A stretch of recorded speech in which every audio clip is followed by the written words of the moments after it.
It's time to talk fantasy football. It's time to let them know. Where you let us crunch the numbers while you crush the competition. So grab your playbooks and crack a cold one, because here's your hosts, Teak and Baney.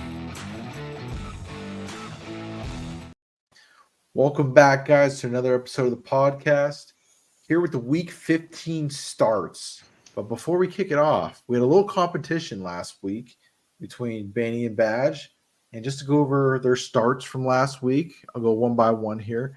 Badge had Russell Wilson, A.J. Dillon, Brandon Cooks, and Gerald Everett.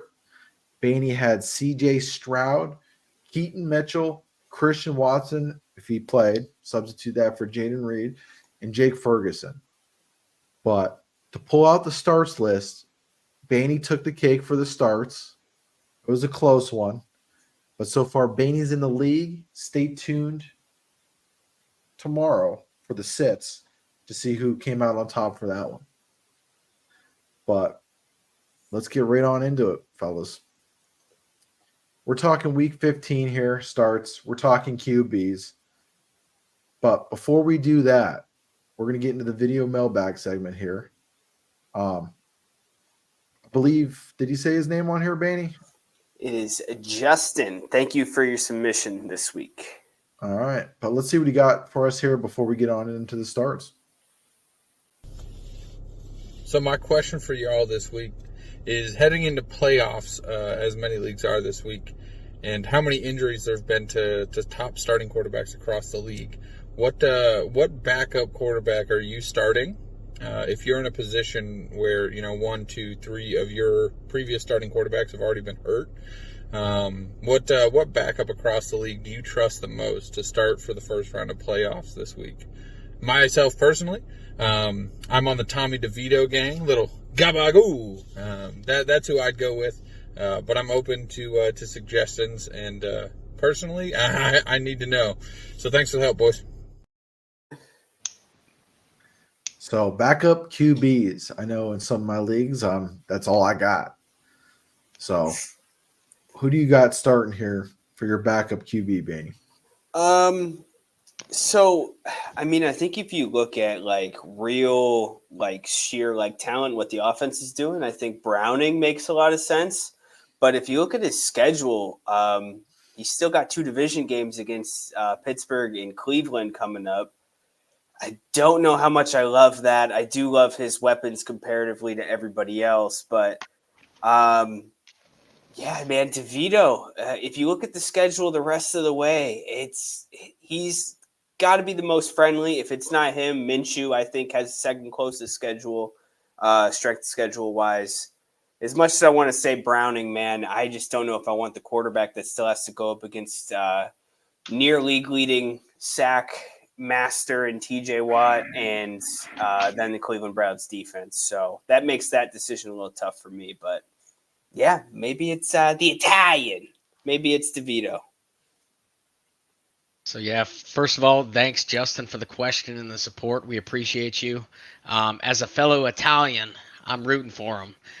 However, I got to go with Jake Browning. So Burrow, he brought a lot of culture there. So I don't know if it's that. The coaching could be that, or it could just be Browning. He's been hot, hitting almost 30 points in the last 2 games, fantasy-wise.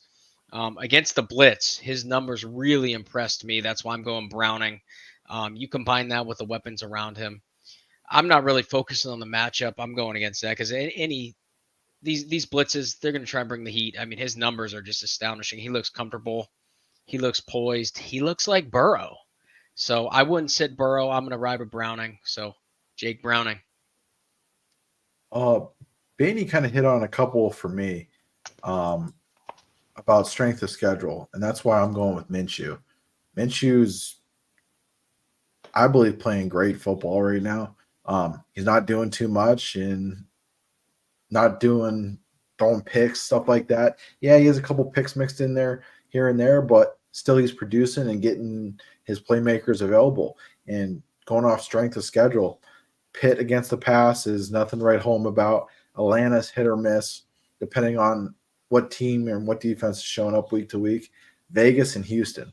So that's what I'm looking at is the strength of the schedule moving forward and the weapons they have. And if you don't like Browning's schedule, because what Beanie said about those division games and Kansas City's in there as well, I'm definitely going Minshew instead. Yeah, So okay. he flat out lied to me. Sorry. He told me it was Trubisky. So I'm going to let that slide. Go ahead, Benny. No, I'm really happy that this is our mailbag. It couldn't have worked out any better because I was looking at a bunch of this stuff. Backup quarterbacks, over 40% of the league right now is starting a backup quarterback. Wow. It is just a trend that has continued. I had the hot take earlier. I don't know if we recorded it or not, if we were just talking. I think we're going to see a record amount of quarterbacks drafted in this upcoming draft, whether teams need them or not. It's crazy. Badge, how many quarterbacks Pickett thrown? How many touchdowns Pickett thrown for this year? I think 6.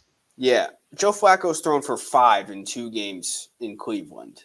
And it's arguably the best quarterback play they've had. They're on their 4th string quarterback now. I mean, if you factor in PJ Walker started, DTR started, Watson started.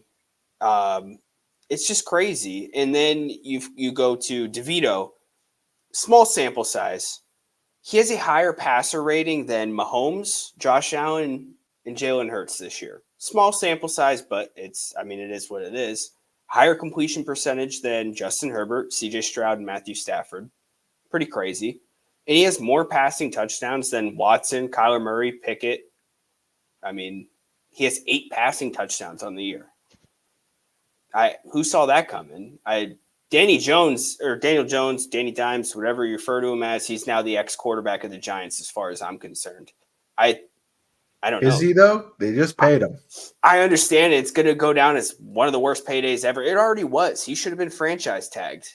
That money should have went to Barkley. Yeah. Dude. Yeah. And to top all of this off, we're going to go and talk about Justin Fields. This is my last talking point on these quarterback situations. Is this guy going to play his way into a job next year for the Bears? Are the Bears going to really do this? I hope so. Now he's the second fastest quarterback ever to 5,000 yards passing and 2,000 yards rushing. For Bears. The sneaky look decent right now? Is the Bears defense good? Are these things we're talking about right now at week 14, week 15 of football? This is crazy. I think, like I said, they're playing for their jobs there in Chicago. And then I saw this stat today that Caleb Williams and Fields' stats are nearly identical. Are they going to run it back with virtually, a similar player, similar skill set? I don't know. I think the Bears might not draft a quarterback and run this back, and they're just going to be in the same place as they've been the last 2 years. Is that crazy? This is something I thought they were definitely taking a quarterback, but now I'm like, are they going to keep winning games and then run it back with Eberflus and Fields? Yeah, unless you can get someone to overpay for Fields. I don't see why you do that.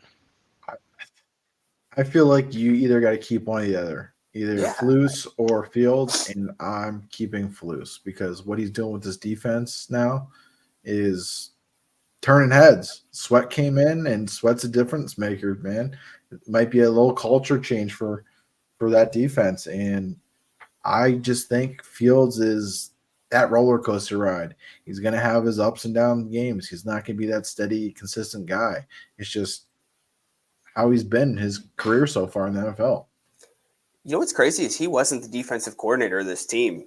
He's just the head coach. They had a defensive coordinator, and then he mysteriously had to walk away from the team or step away from the team. HR was involved. Now he steps into the DC role, and I think he's a way better defensive coordinator than a head coach. They're in a weird place, and I'm telling you, they're going to play too well and end up in the same spot as next year at the end of this season. I'm hoping. It's going to be debauchery. Falcons have a shot at a nice QB then. Yeah, that'd be wild. Dude, I've been saying I think the best quarterback situation is going to be the guy who goes later in this draft. I think this is a deeper quarterback draft, and I think whoever goes later is going to have the best career, whether it's the guy who ends up in Seattle or Atlanta. Because I think Seattle's going to get somebody. You know what's crazy too? A lot of these guys coming out this year are a lot of fifth-year QBs in college. Heisman winner. So you're not seeing these young guys anymore. You're seeing these older guys. Bo Nix, the Heisman winner, Daniels. Who's the other one that was part of the Heisman watch too? Penix. Yeah, Penix. I like the kid. It's just the injury history scares me with him. Can the shoulder stay attached? Shoulder, you name it. The dude's had every injury. He stepped away from football. I'm telling you, if Bo Nix goes to Seattle, instant game changer for Seattle next year. You guys like Geno and all this stuff. I'm telling you, whoever goes, young, talented quarterback goes to Seattle is going to be in the best situation, already turnkey offense. Same with Atlanta. I don't know. They get somebody in there that can throw that thing. At this point, I'll take Flacco. Hey, Ritter balled out. He did, man. Still wasn't enough. I wouldn't say balled out, dude. He had three turnovers, dude. Again. Yeah, eliminate that. It's just, yeah, he threw for another 340, almost 350 and a TD. He missed. We showed it in the recap video in our last episode. He missed a wide open Bijan for a touchdown. Yeah. There's some times where he's staring down the barrel, trying to force it in between three defenders, and it's not going to work. But I just want to say he's sitting at QB 20 right now. That's scary. Right behind who? Justin Fields. Yeah. I got no words. This has been a weird year, dude. I know. You guys were hyping up Fields, and there's Dobbs was like QB 8 at one point. And now he's benched. Yeah. Which he should be in prison for what he did to Justin Jefferson. But it's been a wild ride for fantasy this year. But let's get on into the starts here. Baney, who you starting? Yeah, so I hate to keep doing this, but I keep putting players on here that are on injury reports, but this is basically just a testament to the rest of the season. If you got a quarterback going against the Eagles defense, you got to start him. Geno Smith is my start this week. If he's cleared to go, you got to fire him up. Eagles defense has given up almost 1,000 yards passing in the last 3 weeks combined. I don't have any other words for that. It's terrible. And DK historically eats against this Eagles team. He has since he's been drafted. They were supposed to take him. They didn't. He's made him regret it every game that they've played against him. And yeah, like I said, moving forward the rest of the season, whether it's DeVito, whether it's Mike's third Italian cousin, I'm starting him against this Eagles defense. I've said all season, we got to target DFS, whatever. We got to target quarterbacks or wide receivers against the Chargers and stuff like that.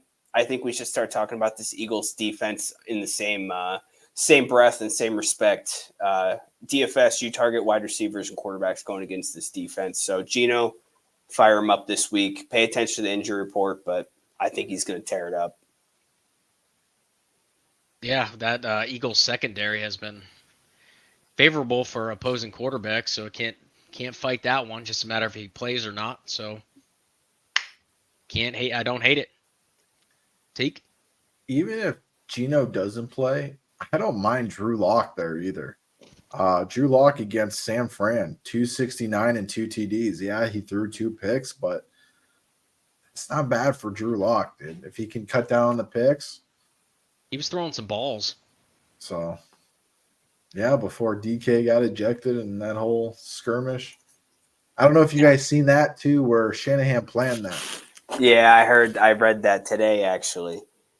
So they watched film on DK about him getting all heated during games and how easy it is to get to him. And that was part of the game plan, and it worked. He got ejected. It was the right moment to give him a little jab when he after that pick. So, but yeah, even like I said, I like Geno in that spot. And even if it's Drew Lock, man, if you're like our video entry, if you're down to a guy, it's a decent plug and play with Drew Lock. What, Badge? So my start of the week, I'm going Matt Stafford against the Commanders. Stafford, these past 3 weeks, has been absolutely hot, dropping just shy of 30 points a game. Last week, I think we can all agree saying he surprised us all against the Baltimore Ravens, dropping about 30 as well. Past 3 games, he's thrown for 10 touchdowns. Now he gets a very favorable matchup against a terrible Washington defense. Stafford and this offense continue to click. I expect them to keep clicking and keep rolling. I'm starting Stafford this week. Baney? Yeah. Dude, Puka is the real deal. Proven it all year. He's going to smash, I think, the rookie receiving record, which is very impressive list of names on that list. I mean, Odell, obviously, Jamar. There's a couple others on there that are just like Isaac Bruce, I believe, is on that list. Stuff like that. It's just, yeah, it's easy to pick the quarterback that's thrown to him and Cooper Kupp, and Cooper Kupp's not even really all the way there. So, yeah, he was slinging it so well this season, a season we didn't even think he was going to be a part of for the most part. His offseason, his health was all in question, and he's been super impressive. It's a great start, great play against them, especially they're fighting. They're playing games that matter still. They're trying to get in the playoffs, and this should be a big win against Washington this week. Yeah, I like the start as well. It's mine as well. Like Badge said, 10 TDs in 3 games. And yeah, you mentioned Cooper Kupp and Puka. They're really deep at the receiver position. Even that Skoranek, Tutu showed glimpses at the beginning of the season when Cooper wasn't there. So they're deep in offense, and it's nice to see Matthew Stafford at age 35 keep slinging this thing. I know I got in a couple battles online and in certain leagues of mine. I still will take. I'm going to fight this on my sword here. I'm still taking Stafford over Goff. Stafford did miss 1 game, but he's QB 17 right now to Goff's 13, and I believe he's going to catch him, dude. And I got a lot of pushback on that, and it's looking like it's coming true. Stafford's a gunslinger, man, and I'm all for it. Absolutely. But moving on to the running backs. Yeah, player I've been super excited about all year. And now it just looks like it's getting better, and that's James Cook. I'm loving his expanded role in the receiving game. 11 catches on 12 targets these last couple weeks. If you look at his last 3 games, highest 3-game average in the span throughout his entire season. It should be even higher. He dropped a really big play against the Eagles. He had a walk-in receiving touchdown. That being said, he looked great. They had him in the slot. They were doing all types of things. And talking about teams that are playing games that matter, getting down to the money weeks, fantasy playoffs, you really want to have players that are on offenses that are still fighting, you know. And this Bills team they're scrappy. No offensive coordinator, seems to be letting Josh Allen cook a little more, and that is resulting in James Cook getting a lot of targets. And yeah, I mean, Gabe Davis, super unreliable. They have Shakir, and they just don't use him. He's one of the top slot receivers, I think, and he just does not get utilized. But that means James Cook's getting those targets and catches. I'm all for it. This game's going to be a shootout this week. I want every part of James Cook. So, yeah, I'm not going to fight the start. The only thing that I'm worried about is the matchup in the run game. But like Baney said, I mean, it's all fantasy. We don't care how they get them, passing, catching, backflips, whatever. He's very involved, so I expect him to keep being involved. The only thing that worries me is the matchup against the run with Dallas. But I got him in a league. I'm starting him. You can't bench him. You're in playoff mode here. You got to keep rolling with Cook. Huge part of the passing game. He mentions targets. So, yeah, that's all I got with that, Teak. Yeah, as long as he gets those receptions, he'll be fine. That's the only thing you got to worry about with him. You mentioned Gabe Davis. He's always been a hit or miss guy, and it looks like that's not going to change. It's so weird. I'm just looking at his game log right now. And I love this. I love what you're about to get into. it makes no sense. He doesn't. If Josh Allen doesn't look his way, it's a fantasy nightmare. But once he gets peppered, he's a stud. It's like hit or miss. It's crazy. 12 targets, 8 targets. He's blowing up for 20 plus. 5 or 6 below, he ain't doing nothing. He's finished as high as wide receiver 8, I think, in a week, and as low as 140. And he's done it the entire year. Like, he'll have weeks in the top 10, and then he'll have a month where he doesn't crack the 100. Probably the most unreliable fantasy football player of the year. I just don't know if it's just scheme, play calling. Is it Josh Allen? Him running the wrong way on routes where Josh Allen's throwing the opposite direction. So I know Stephon Diggs had a nice word to say about him in the beginning of the season, but it's not looking like he's a wide receiver 1 on any team. Diggs has got like 5 straight like wide receiver 50 finishes too. I just saw that today. Yeah, that's surprising as well, knowing his production and stuff. And they need to get it in here, and we'll see if it just sucks. I kind of want to see the Diggs on Diggs matchup here late in the season. I thought that would be fun to watch, but we won't get that. But moving on, Badge. So my start running back, I'm going Bijan Robinson against Carolina. So Bijan had a solid performance, putting up just under 20 points. The only thing I want to see more is his rushing attempts go up. He only had 10 rushing attempts. However, he has been very involved in this passing game. They seem to be using him more. Hopefully his rushing attempts go up. Coming up this week against Carolina, this defense has allowed the third most fantasy points to running backs this season. I believe they will go up his rushing attempts. They're going to keep using him in the passing game as well. He's an athletic freak in a very important game. I feel it's a must-win game. Has a great matchup against Carolina. I'm starting Bijan. Get those rushing attempts up. Arthur Smith, Bijan Robinson at Carolina. Bainey? I feel like we talk about Bijan a lot on here, and it's just a player that I'm just so happy I don't have any stocks in this year. And that's just simply Arthur Smith's fault. I don't know if you will see the rushing attempts go up because they are full-blown addicted to Tyler Algier. But the talent's there. He could be a boom week every single week, or he'll get iced out by his head coach. I don't know. But this week, it's a total smash play against the Panthers, I think. That being said, hopefully Arthur doesn't punk us like he's done a couple of times. And that's just unfortunately the ride you're on if you're a Bijan owner this year. So hopefully this is your week. Hopefully they can dominate in the division. They need the win. They're fighting for that division. Division's a mess, but we need that Falcons future. We need Bijan to smash this week.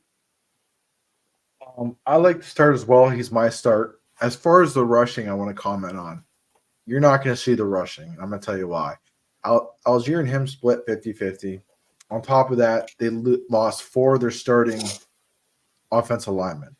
That's huge. You got 2 Pro Bowlers on that offensive line who are out. The center's out, new center. I don't know if it makes a difference or not, but the center that snaps the ball is left-handed as well compared to right-handed. That's completely different. I'll be shocked if you're going to see rushing at all moving forward. I think he's going to be more of that James Cook where he's going to rely on the passing. So that's why I'm starting him, because it looks like they revved him up and his snap percentage keeps going up as well as Algiers is going down. So, but moving on to the wide receivers. Yeah, let's see if you guys go 3 for 3 for copying off each other's notes. This I think has become a no-brainer at this point. Cortland Sutton, odds are he's going to get you a touchdown, and odds are he's going to score 15 fantasy points because that's what he's done all year. Love it. Love you're talking about Sutton. He hasn't had a 100-yard game yet this year, and I think maybe that's why. Like, I don't know. Like, he's kind of flown under the radar, and I don't know if it's just a bad start for the Broncos this year, or it's just the fact that he's not lighting up like the stat sheets. But his work is consistent, and yeah, the secondary he's going up against this week has given up big games to wide receiver ones almost every game this year. Multiple blowups for over 100 yards. I'm calling my shot. Cortland Sutton over 100. And I mean, who's to say? At this point, he's probably definitely going to score a touchdown. He has 10 of them on the year. Yeah, but that's my start this week. And sneaky fact, Broncos are only a game out from being in the lead in that division. Do you think we would be here right now? This has been such a bizarre year. No. Yeah, Chiefs one more loss. They're going that's that total at the beginning of the year futures. So never know. Crazy to think. Cortland Sutton, yeah, the touchdowns are keeping him in it. I would really like to see the receptions and yardages go up, but I think that's just part of their offensive game plan, pounding the rock, running the ball. However, good matchup against Detroit. I mean, this defense started out hot, and now it's kind of crumbling, allowing big plays. So Sutton, yeah, I think he's definitely going to get a touchdown. Give him a little more looks, a couple more receptions, handful more yards. Great start. Yeah, I'm just happy Beatty's finally agreeing with me. Finally, it took him a while to come around, and it's nice to see Sutton and Javonte getting riled up here. And I agree with Beatty. You can't hide from the touchdowns. Yeah, you can say he's touchdown dependent, but the guy has 10 touchdowns. I was gonna say when they're there, they're there. It's not a fluke anymore. It's we're in it now, and it's consistent. It's the guy that Russ is honed in on, and that's all that matters at this point. So the only game coming up with Sutton I would worry about seems like New England, just because Belichick prides himself on taking the number one guy out. But besides that, man, he has smooth sailing from here on in as well. So I like to start. Bad? So my start, I don't know how Baney's going to feel about this. We'll know momentarily. But I'm starting Devontae Smith at Seattle. So Eagles are coming off a loss with the offense looking a little bit off. I'm sure we can all agree. I expect this to be a tune-up, so it's about bounce back game for this offense and these wide receivers. Getting a solid matchup against Seattle, allowing over 20 points to wide receivers this year, fantasy points. This Eagles offense and Jalen Hurts is just too talented. I expect a bounce back game, them to get their stuff together, Devontae to have a big game. I expect a huge game this week from Smith. Like I said, they're too talented. I think they're going to tune things up. I'm starting Devontae Smith with this matchup against Seattle. Baney? Yeah, I mean, you'll never hear any disputes from me about sitting Devontae.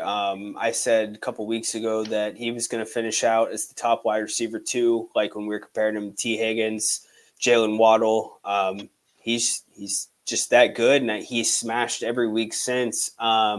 But that being said, he's got some crazy drops these last couple weeks that you just aren't accustomed to seeing out of this guy. Dropped a touchdown against Dallas last week. That's not the norm for him. Obviously, you're going to start the A.J. Browns of the world. I think A.J. is going to absolutely smash this week, going up against his old teammate in DK. And he's been complaining nonstop, too. I think it's a squeaky wheel game for A.J., but there's always targets in this offense for Devontae, whether they're bubble screens, anything they utilize this guy, full PPR. Devontae's a must. And I don't think that there's a better wide receiver, too, right now, to be honest with you. Could be my bias, but we've seen the work. He's had some big weeks. Hopefully we can get the hands back to where they're supposed to be. But, yeah, I have no gripes with that. The offense needs a GBOT game. They need to get back on track game. I think that they need to do that this week. I like to start for multiple reasons. Because it's yours too? Nope. But as far as the best number two, I'm going to go with Puka there.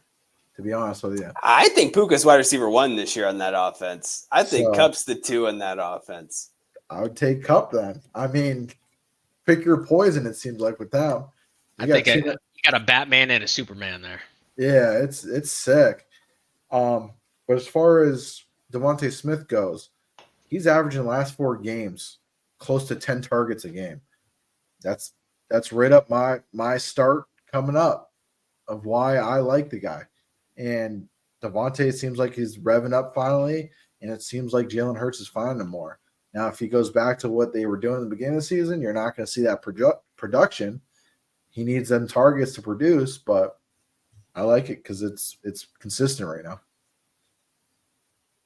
But moving on, since I got a different start here, I'm going to old reliable, man. I'm gonna keep pounding this guy to you guys because he's still gonna produce. Michael Pittman against Pittsburgh here. Woo! Pittsburgh Steelers. Woo! Minshew was my pick for backup QB for the video segment, and he's going to find this guy. I like how they move him around the field constantly. His targets are unreal the past 4 games, 12, 13, 16, 11. Even if he's not scoring touchdowns, you're still getting that PPR if you're in PPR leagues. If you're not getting those PPR leagues, well, he's getting the yardage, 107, 105, 95. It's still there. So I'm all about Michael Pittman this year. Yeah, there's 2 people on this Planet IO apology cards too. One of them is Michael Pittman. The other one's Mike Evans. Yeah, dude, this target share is just laughable. And Nico. Nico. Yeah. I ain't going to leave you out high and dry, Nico. I got you. Yeah, hopefully you can rub some icy hot on his calf. Maybe he'll play this week.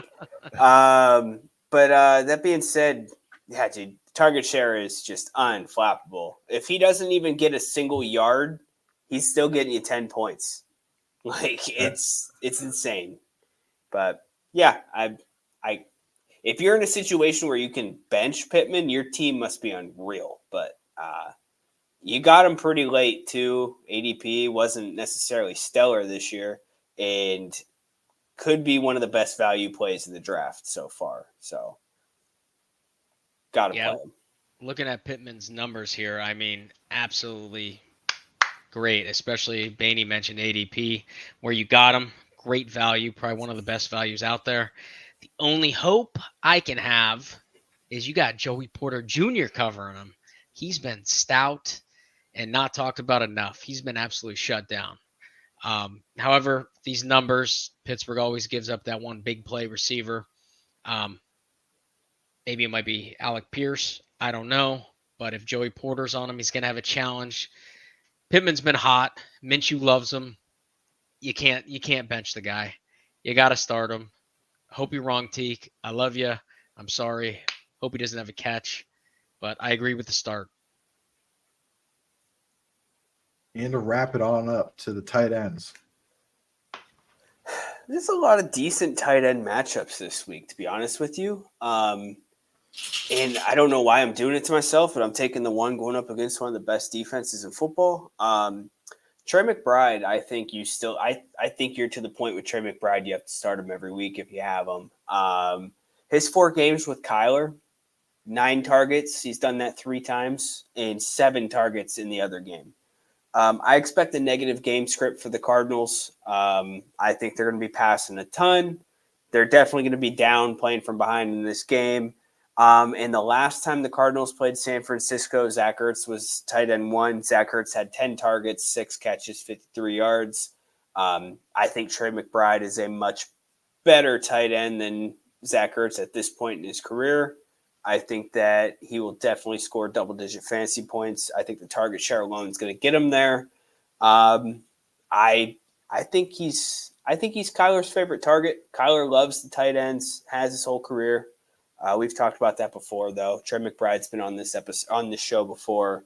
So Trey McBride, I don't think it's going to be a good game for the Cardinals, but I think the game script's there for McBride to have a good game. Yeah, like you said, you guys always mention the targets. Targets are huge. Those are opportunities. I I think they're going to be down on this game, so I think they're going to be throwing the ball a lot. However, you mentioned it. This matchup is absolutely it's tough. If you got a better option, I don't know if you will have a better option at the tight end, but like you said, you can't doubt the targets. You got to roll with the targets. Targets are huge. I mean, generate catches. So tough matchup. So I can't fight you fully. Like you mentioned, 9 targets in the last 4 games. 3 times in 4 games, 7 3 times in in another. 3 times in 4 games. I mean, that's insane for a tight end. Kyler loves him, so who knows? He'll squeak out a touchdown, and then boom, you got your start. So, Tiki, So next year, Kyler Murray is going to be a Falcon. They're going to trade for him, and Pitts is going to be relevant. So ooh, there's that take. But yeah, you can't go off the targets. I mean, I can say all I want that he's going to get San Fran, but it doesn't matter because targets are king, and that's what I live by. So yeah, I'd like to start. Badge. so I'm going with a guy I just picked up on the waivers last week. I have Kyle Pitts on my team. I started this guy this week, and it paid off. I'm starting Isaiah Likely against the Jacksonville Jaguars. So I'm very glad I got him. I got 2 options now throughout the playoffs to play matchups. Tight end's been tough all year for a lot of people if you didn't grab one of those top 3, 4, 5. Likely, I mean, we all can agree that Lamar loved Mark Andrews. Um, Lamar seems to take a liking to Likely in these past couple games. Throwing up a big, almost 20 points. Huge handful of targets these last couple of weeks. I expect that to continue in a favorable matchup against Jacksonville. I love Likely this week against the Jacksonville Jaguars. My only gripe is they don't use him more. I think he's very athletic tight end. They get him bubble screens and stuff like that. They finally hit him for a long touchdown this week. I think he's capable of doing that often. I don't understand, even when Mark Andrews is there, why they don't utilize Likely in the slot. I feel like he just strikes me as a player that would thrive in the slot. But yeah, no Mark Andrews. Tight end has always been Lamar's favorite target. So maybe Likely gets fired up even more moving forward. I wouldn't hate to see it. Yeah, and to touch off that gave me a point real quick before Teak goes. Likely to me, correct me if I'm wrong, he seems like a faster, more athletic version of Mark Andrews. This guy's an athletic freak. Like Maney said, I don't know why they didn't use him more. I mean, I think they will now, but For a team that's always struggled for talent at wide receiver, I don't understand why you keep this guy on your bench. Like, I get it. Like, Andrews there. It doesn't mean you need to go to 12 personnel. Why don't you just slide him out to the slot? Like, you don't have to do two tight end setup. Just bump him out. I don't know. I mean, these guys know how to draft tight ends. They did it with Waller too. Waller was there. Yeah. I don't know if you guys remember that. Before the suspension, yep. So these guys know how to draft tight ends that produce, and it seems like they found another one in Likely. And I don't know, man. The injuries piling up on Mark Andrews year to year. You might see him out the door. But I do like the start. Last year was kind of the same thing. Mark Andrews went down, Likely stepped up. So it's looking like a repeat of last year. But moving on here. My start sitting at right now, tight end number 7. He's the tribal chief. You need to acknowledge this dude. I got David Njoku. No matter if it's DTR, the old cup of Joe throwing him the rock, this guy's getting peppered on all fronts. Targets are king. And he's getting targets. So I'm starting David Njoku against the Bears. The Bears.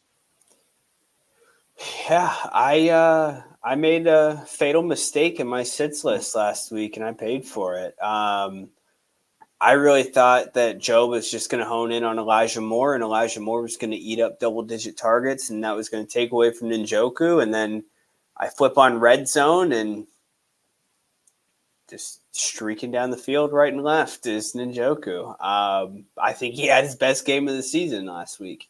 But yeah, freak talent. That's what happens when you get him the ball. He does incredible things with it. One of the best tight ends in football.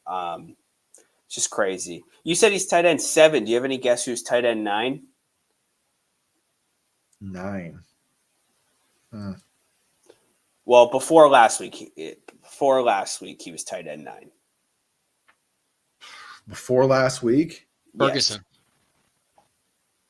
I don't know. Jake Ferguson? I think Pitts is what, 15, 14? It was Taysom Hill. Oh, yeah, he wow. had a couple That just back-to-back shows. games. He didn't play this week, so obviously that skews where he's at now. But yeah, tight end 9 is Taysom Hill. Yeah, Yeah. Njoku, boatload of targets. 4 weeks ago, he had 15 against my Pittsburgh Steelers. Targets are key. Flacco, if he's the guy, I mean, we saw reports. I mean, he loves him. I mean, how can you not? That's the plays he made, what the throws he did to him. Yeah, you got to start Njoku. He's a freak. But that does wrap up our starts for week 15. Going into fantasy playoffs here. I know, boys, some leagues we're not in them, some leagues we are.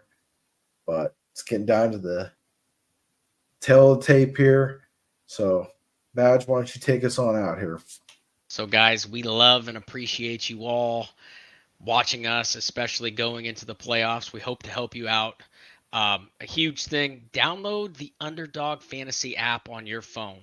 Use code LET'EMKNOW, and they will match up to $100 of free money. So that's free. If it's free, it's for me.